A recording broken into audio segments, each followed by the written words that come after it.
High-stakes war games are underway. The U.S. has placed an unstoppable force on Iran's doorstep, an unmistakable signal to Iran tonight. And ABC's Nick Schifrin tells us about it. He is right there. Nick?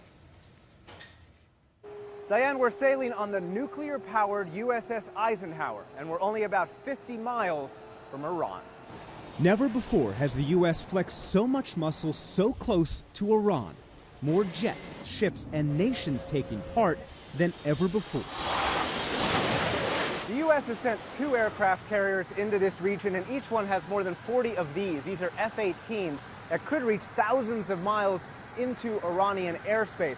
To give you a sense of how big this buildup is, each of these carriers has more firepower than the entire Iranian Air Force. It's a blunt warning to Iran.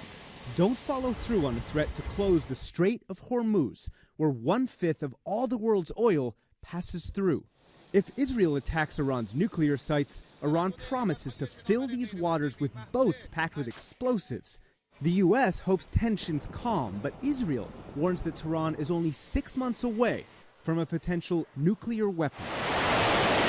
This international show of force is meant to reassure Israel and convince Iran not to respond, even if it is attacked. I can do a lot of damage with the airplanes that are on board, with also the weapons that are in the strike group, but I can also just be a stabilizing influence. And after this exercise is over, all these troops, all these additional assets will stay in the region. A reminder to Iran that the U.S. can act just a few miles from its shores.